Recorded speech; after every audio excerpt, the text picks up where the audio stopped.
flowing in their veins. Mackie and Judd on Score North and ScoreNorth.com. You know, there's no room for petty bull. No, there's not. That's why he traded Cam Talbot. Although he was, I don't know if it was ego or what, when Cam Talbot's agent came out a few days ago and said, "Old Billy's got a lot to think about," and Billy kind of clapped back through Mike Russo and said, "I don't have bleep to think about. He's on our team. He's under contract. He's on our team." And then Billy had a couple glasses of beer and said, "Actually, let's just get rid of him." Who told you? Who told you he was not going to stick around? I told you right away. Guerin was going to tolerate that. That was so. All right. So I'd like to sort through some of the responses I have received. Let's take a moment real quick to congratulate Judd, by the way. I told you he wasn't going to tolerate that crowd. You don't buy out Suter and Parise and then are like, "Oh, a journeyman goaltender and his wife are upset with me. What shall I do?" But I'd like to sort through the responses I've gotten both via Twitter. I got a Gmail last night about this. Wow. There are some people upset at the Wild and think Bill Guerin was made to look a fool. Bill Guerin looks like a fool here. He got, he impulsively, angrily traded Cam Talbot, and Fleury doesn't look that great. And Talbot was fine. And look at how great Talbot was late in the season. All right. And our guy Royce tweeted this morning that he was very disappointed in Bill Guerin, not because of the trade, but because he used the term culture in his Zoom press conference yesterday. I just want to sort through this quickly. Ladies and gentlemen, if you're upset about this trade, you don't understand what the Wild is doing. You don't understand where they're going, and I think you've forgotten where they're coming from. Last summer, at the end of basically a purge, a jettisoning of epic proportions, cleaning out the locker room, Bill Guerin elected to allow the team to immediately, basically, so starting with this season, to go into salary cap hell. Now, those cap hits on Parise and Suter were going to come due at some point regardless. But nonetheless, he expedited the process because his belief correctly was, one, Parise was sort of cooked. Suter was a pain in the ass, though. Ryan Suter could still play. There was no playing reason to really make that move. He was a pain in the ass. And what Guerin knew was, while it was necessary to clear out a large faction of folks, Zucker, I think, Coyle, who wasn't a bad guy, but he was sort of up and down.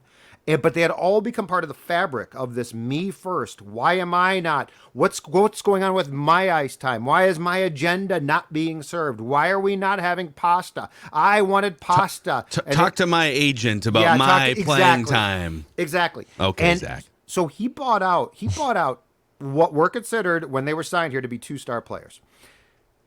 And now you're upset because a pouting, sniveling journeyman goaltender in his mid-30s got traded after basically making it clear, when I don't care where you think Marc-Andre Fleury is at career-wise. Marc-Andre Fleury is known as one of the most character players in the league to this day, no question about it.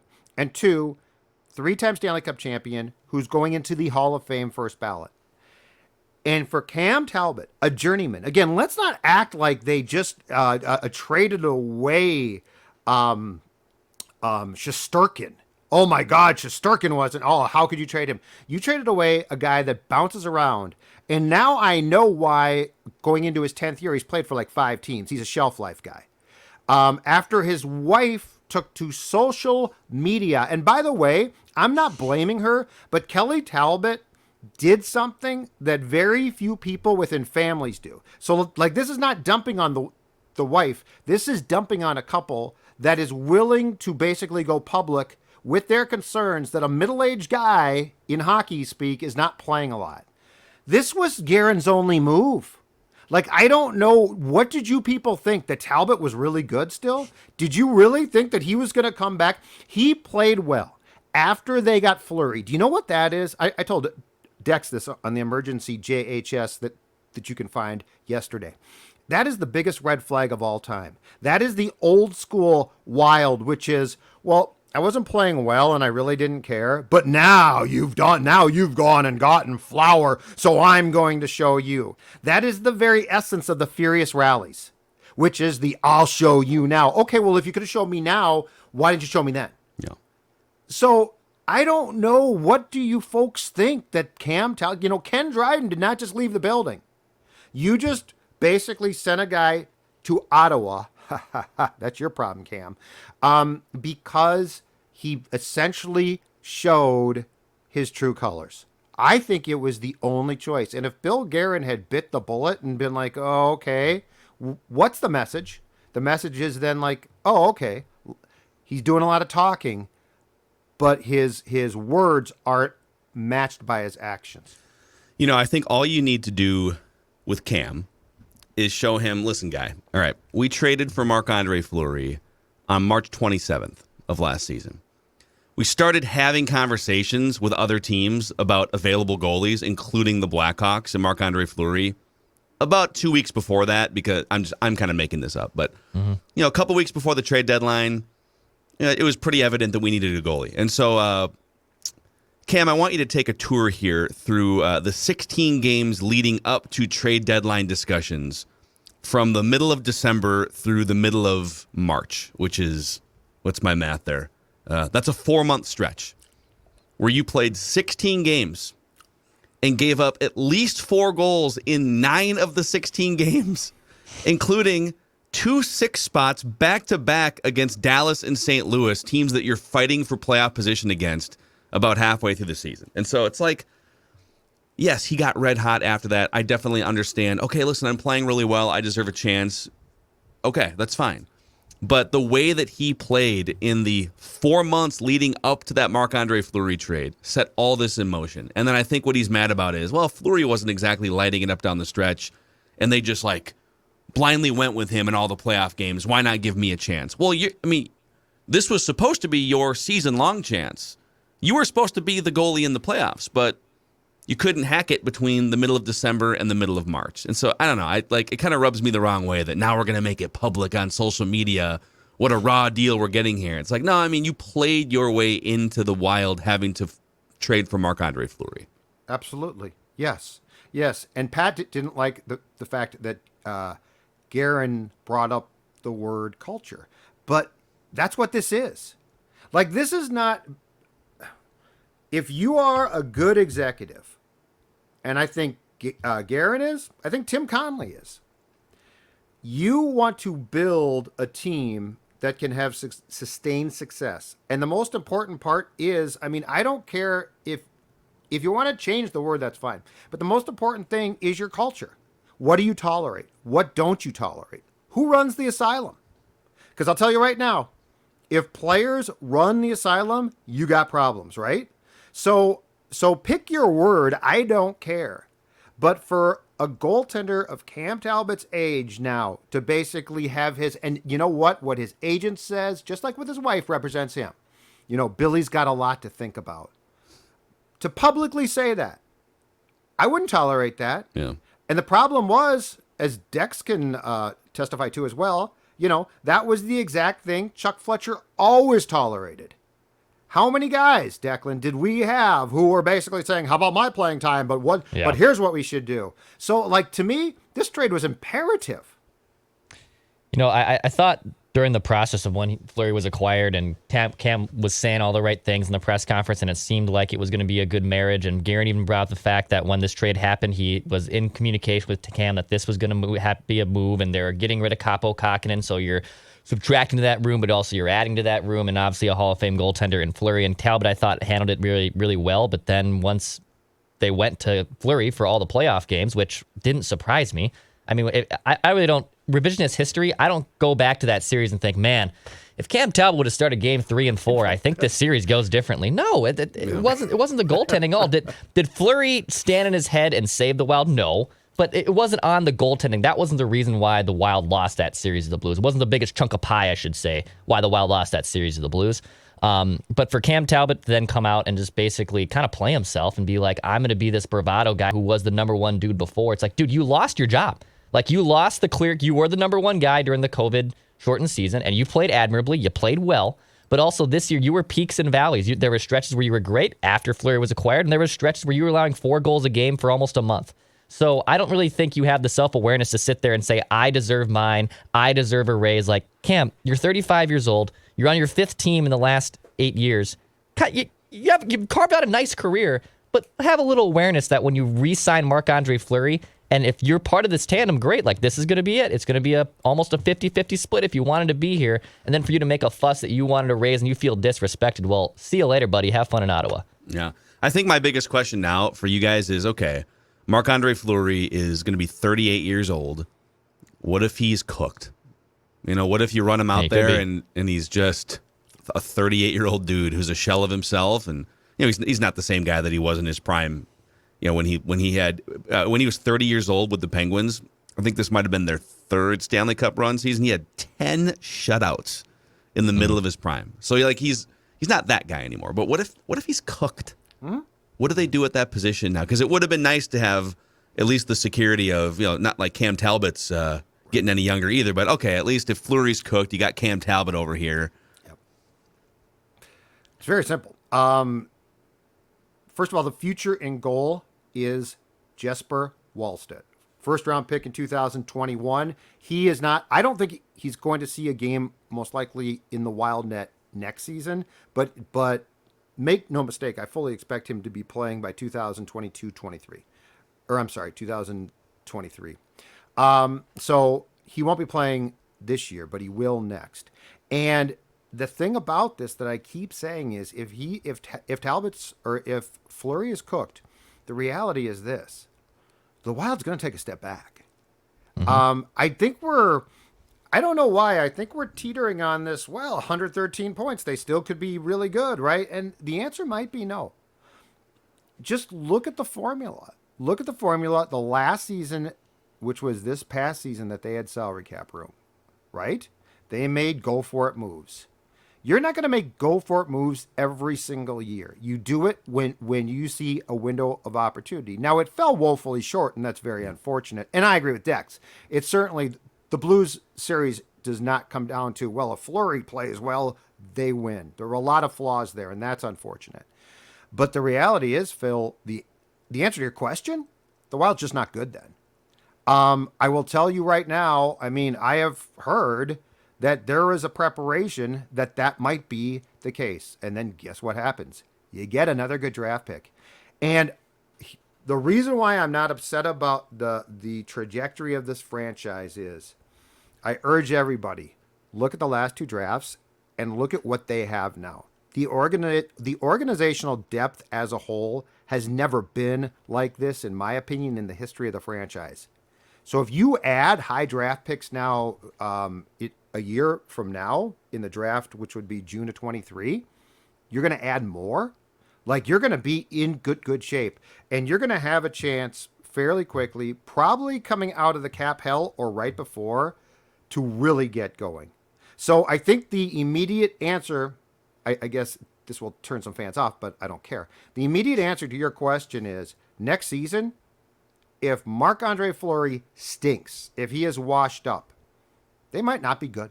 They just might not be. And so you're okay with them maybe missing the playoffs if Marc-Andre Fleury is kind of a disaster. Absolutely. And they have a hard time replacing Fiala's production and right, because unlike when Fletch was hemorrhaging draft picks for give me that guy, you get a draft pick and you get a draft pick and let's give you a no move clause. Oh, you're 45. I still want to give you a no move clause. Complete. We will not put you in a nursing home unless you approve it. Sign off. Yep. Yes. Sit in this rocking chair and sign a big contract for 8 years with a no move clause. But in that case, there was nothing to look forward to. Now, Dex, I would say that there is. But I think that there is a preparation of in case of emergency, pull this alarm, because there might be a chance that they're just not that good. Goaltending's everything, basically, in the NHL, and where the Wild are constructed right now, they're going to be relying on a 38-year-old and a 24-year-old who is unproven. So let's also go down the path of Filip Gustavsson, who they got in the Ottawa Senators trade. So he's 24 years old. Ottawa's kind of a disaster, so his numbers weren't great last year, but also he's a 24-year-old goaltender. We like to talk about MLB prospects or even NHL prospects too, like lottery tickets, right? Like if you're going to take a lottery ticket. I look at this trade, I'll make a very similar example. It's like a pull tab. You might get your money back on this pull tab here. You might get a big payout on this pull tab, but also it's going to be a little bit of fun to watch a 24-year-old to see if he can honestly hold the reins down if Fleury is a disaster. Yes, the plan is to get Jesper Wallstedt the number one job, hopefully a year from now. And he's not ready yet. He's going to start in the AHL. We'll see how long he'll be down there. But for the Wild side of relying on a 38-year-old goalie and Marc-Andre Fleury, who came down to earth pretty hard after winning the Vezina Trophy, by the way, just a year ago, the season prior with Vegas, I think it's more of a level. I think it's more of a consistent level that he comes up a bit, but is not a Vezina guy again. I just looking at his analytics and his numbers, it's just been a roller coaster, and I think it's more going to be trending back upwards, but not at an elite level. But if he is a disaster, the Wild will be bad. Like if the Wild are going to be flirting with the lottery, I think if their goaltending really shipwrecks them, which it potentially could this season. And I'm going to tell you right now, I feel like Billy and I are sort of on the same page here. Like, I feel like I can kind channel of the same Billy. guy. Yeah, I feel like I can channel him. No, I'm not going to put up with your crap. You're not going to run my team. You're old. Why are you and your wife complaining? Just shut up and play hockey. So I'm going to tell you right now, the 2023 draft, gentlemen, is extremely good. Mm-hmm. It's extremely intriguing. And I'm going to tell you that unfortunately taking a dip down might be well worth it. We're inching into Judd calling for a full-on tank and hoping that Kaprizov is stuck in Russia for a year. Like we're inching toward this column on ScoreNorth.com here. The Blackhawks got you because like they're like a peewee or squirt team right now. Like they are stripping everything that they possibly can. But with the depth of the first round of this draft, I'm just saying that if you were to get, I don't know, let's say the fourth pick, something like that, wouldn't be the worst thing. Wow. This is it. These are the early seeds. I've seen this before where Judd will plant the early seeds of tanking. Evening, If Fleury struggles, yep, exactly. Wilder 0-5 to start the season, just quit. If Fleury struggles, it's Evening Judd, sponsored by our friends at Surly Furious. Why is the Wild continuing to win games? Yeah. That's a good point. Amazing. We're going to get to write that down, predictions too, and we have to get to Judd's dream dying yesterday in a second. But let's shout out Livia here for not only helping Judd lose 40 pounds, but we've had all sorts of listeners that have joined up and sent us pictures from their journey too. We have all sorts of people in the Score North and Mackey and Judd community losing weight. And joining the brigade now is, of course, Dawn, who is down 10 pounds in the first 3 weeks. I'm down 40 pounds. Look, this program works, and it's called weight control. So it's not like diet. It's not weight loss. It's not like quick fix, and then guess what? You get done, and you gain the weight back. The best part here, you lose the weight.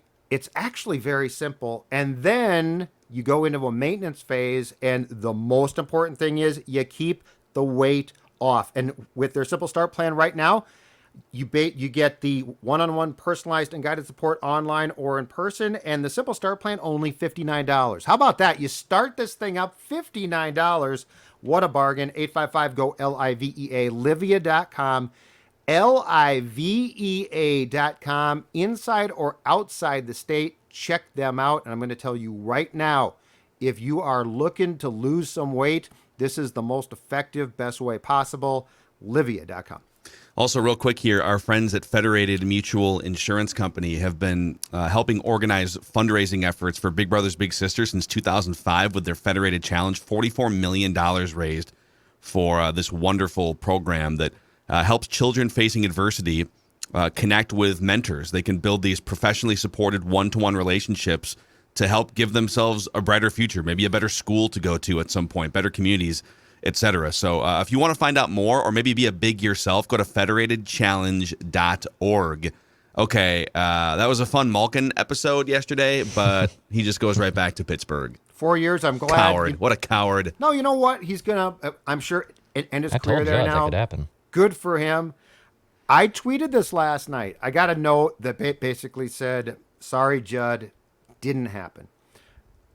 and I tweeted this, and this is the only important thing. If you remember one thing from today's show, this is it. All right? The reckless speculation lifestyle motto or credo is this. Don't be sorry it didn't happen. Be glad you thought of it. Okay, Dr. Seuss. Be glad you thought of it.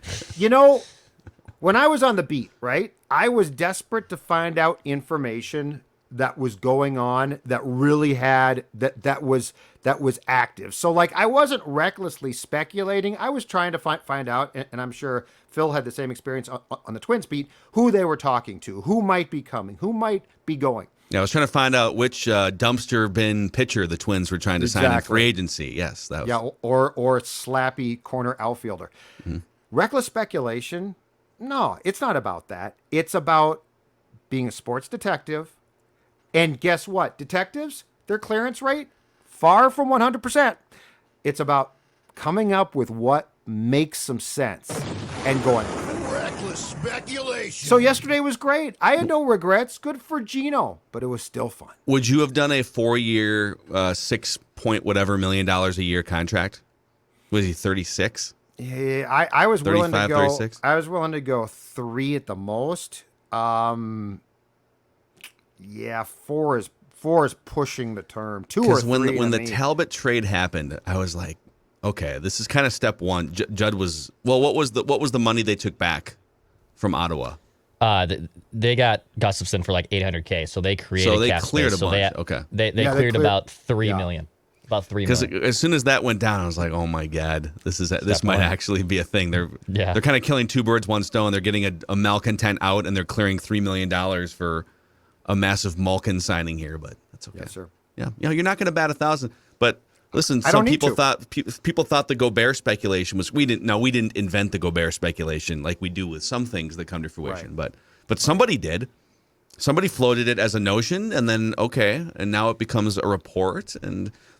You can't. That's not going to happen. No, things happen in Minnesota sports all the time, starting with Jared Allen, Brett Favre, all the way through the last 15 years. I mean, we were mocked when we first kicked around the idea of Marc-Andre Fleury in January on Judd's Hockey Show. We were like, Marc-Andre Fleury's not going to come here. They don't want him. He's going to be cooked. He's going to be washed. Remember 13 months ago, we got mocked for suggesting the Twins should and could trade Jose Barrios to. Whoa, what are you talking about? That's me. But if you're mocking us, you don't understand the lifestyle. That's the problem. Which is like okay. It's a not club, it's not but it's not a Get club. the young people, man. Speculation. It's reckless speculation because it's not. It doesn't have to be like insider source. Like I was talking to Bill Guerin and he told me, right? That the whole lifestyle is you think of something that is at least plausible, and you put the pieces together, and if enough dots connect, guess what happens? It ends up on this show. And then you manifest it, and then it actually comes true because everyone's got ears on the ground. It was fun. I enjoyed the breakdown. So I love it. I got no regrets about Gino Malkin. No regrets. No regrets. Now we get a bottom 6 forward probably in free agency, which just opened. So we'll see what the Wild actually do. So we'll see what happens there. Yeah. Okay. Awesome. Yeah, you guys will be if they do something. You guys will recap it later for Judd's Hockey Show here. Yes. We got to get to write that down, predictions and an accountability session on Mackie and Judd. So stick with us.